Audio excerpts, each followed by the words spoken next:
Hello, it's the Wacky Tax Guy, video 7 of a series. Today I'm going to talk about two things. First thing is very dear to myself and my family's heart. And the second will be end of year planning, since we're getting close to the end of 2020. Thank God. But firstly, I was reading an article in the newspaper about these middle school students in Long Island who had to do stay-at-home learning and didn't have computers or Chromebooks. And I was thinking, like, how the heck are they learning? I mean, when a Wacky Tax Guy was in middle school many years ago, back then there was no computers. If he didn't have like a pencil and a slide rule, I don't think I'd be here talking to you good people today. So we decided to donate 2 Chromebooks to the middle school. But then we found out there was 138 students who did not have a computer and they were at home learning. And like, how the heck was this happening? And it's kind of sad, and what's going on today where they couldn't afford it. I mean, it's bad enough people are trying to pay their rent and put food on the table with all the stuff going on. I don't want to get political right now, but we all know what's going on. These poor kids, I mean, how do they have a chance? Really? So my daughter started up a GoFundMe page to collect money for more Chromebooks for the school. We look at it as just helping one student, one school, one district at a time. You know, I was thinking, I went out, me and my wife, and when it was warm out and outdoor seating, we went to a steakhouse. Spent over $200. And as you know, steakhouses aren't very consistent all the time. Unless you go to Three Forks in Dallas. They are very consistent. But most of them aren't. And the steak we had wasn't even that good. We probably would have been better off buying 2 slices of pizza. But, or maybe buying ingredients for chicken parmesan for $25. And having that, we'd be much better off. Anyway, it led me to thinking that if I spent the $200 on a Chromebook, some student would be much better off, more so than the crappy steak I ate. But I'm not asking you for $200. I'm asking you for anything, if you're so inclined.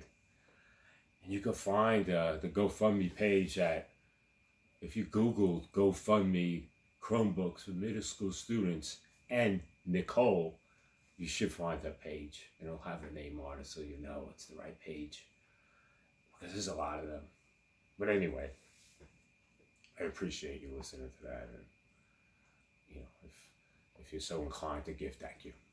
But anyway, let's talk about year-end planning. It's end of year, and we're not sure if tax rates are going to go up. We're not sure what's going to happen. There's a lot of stuff going on in terms of what's happening in Georgia and the pandemic and how long it would take to change the tax law and stuff. So we're just going to talk about conventional year-end planning. Basically, if your marginal rate was the same in 2020 and in 2021, so how would you plan? And like, for instance, if you had a Schedule C in a business, you might want to accelerate expenses into 2020 to decrease your tax. And of course, if your tax rate would have been higher in 2021, it's going to be higher, you might not want to do that, but let's just say it's the same. And you could do it by charging. You don't have to spend the cash. You could charge it and then pay the charge card next year in January when you get the bill. But as long as you charge it in 20, you could deduct it. It's pretty neat. You can accelerate expenses of supplies and if you're buying equipment or whatever.